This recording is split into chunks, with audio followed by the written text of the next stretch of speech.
Early data from the deadly D.C. plane crash last week is now showing conflicting readings on the altitudes of the American Airlines plane and that Army Black Hawk that it crashed into. Now, the plane's data recorder showed that it was about 325 feet in the air, but control tower data showed that the Black Hawk was at 200 feet. Obviously, that's not right, or they wouldn't have collided. So we haven't gotten any explanation yet for that, but investigators say they're still working to get data from the helicopter's black box.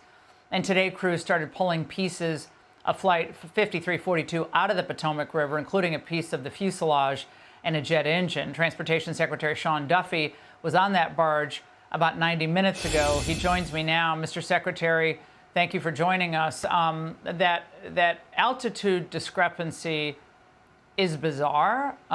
What can you tell us? Yeah, listen, if you listen to the press conference, I think that was yesterday. Again, you had the aircraft at 325 feet, I think they said. But the information from inside the control tower on the helicopter, they said that was preliminary.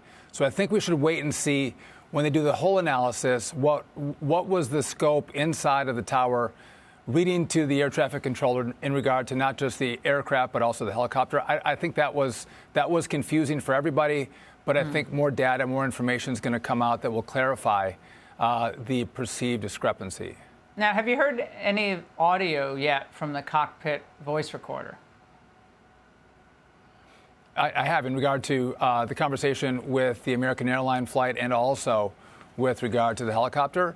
Again, you had air traffic control telling the helicopter to maintain visual sight, which they twice said they had of the aircraft. And then they said they would maintain visual distance. And the problem, Laura, is this is the policy and procedure inside of the D.C. airspace every single day. These military aircraft say they see aircraft and then say that they will maintain a distance from those aircraft. Well, a couple nights ago, that didn't work. And I think we have to rethink the policies and procedures inside of our air traffic control towers to make sure we alleviate these kind of stresses on the system and keep people alive. I don't know if you reported on this, but a few days ago, we had a red box put around DCA. So we're going to make sure military aircraft are not in the landing zone of these aircraft, coming into the Washington, D.C.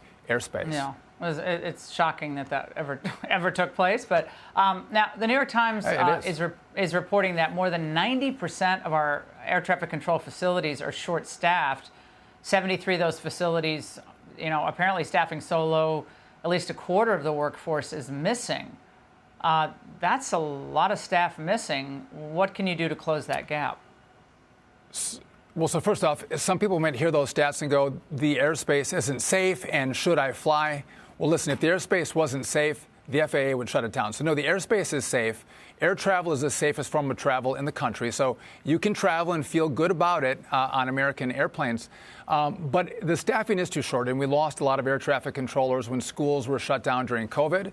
Also, under the Obama administration, the Biden administration, they didn't let these new graduates of the Academy from Air Traffic Control actually train inside of towers. So it takes time to train these up, Laura. We have a plan in place. We're going to surge air traffic controllers. We have some ideas on how we can do that quickly, faster than in the past, and get the smartest men and women in the country in those towers. That's been the one thing that Donald Trump has said. I want the best, and I want the brightest, and I want them in those towers keeping Americans safe. So in the next couple of days, we're going to release that plan. But you can't have this critical part of our infrastructure with vacancies that that are so important to making sure airplanes don't hit each other. And we've seen cracks in the system, Laura. There's been these near misses continuously reported. Oh, no. That's a warning sign. So let's get more air traffic controllers. Let's upgrade our air traffic control system. We're going to need Congress to give us some money. But this should have been done decades ago. I think everyone's on board to make this happen, Democrats and Republicans. The president wants it done. And so I think this is the time. Let's fix the system and make sure it's even safer and even more efficient. I'm sick of the delays as well. All of this, safer, more efficient, less delays, can make it work. Mr. Secretary, some people are afraid to fly now. And I'm not saying it's logical because of the statistics, but this rattles people. Would you support President Trump taking a commercial flight as a symbolic gesture of confidence in commercial aviation? Listen, if that's the decision the president would have to make, but I know his administration, I do, everyone at the FAA, we all take commercial flights because we trust it. And you would see people running for the hills if they didn't trust it. Again, to your point, Laura, this rattles people.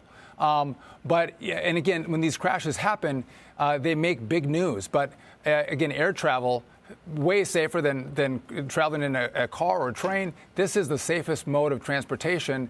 And again, I think we should understand that as a public, but then also demand that we can't stand to have these crashes. These are unacceptable. No. And they expect leadership from the Department of Transportation to say, we don't care about DEI, we don't care about social justice, we don't care about the environment, we care about safety. That's the mission.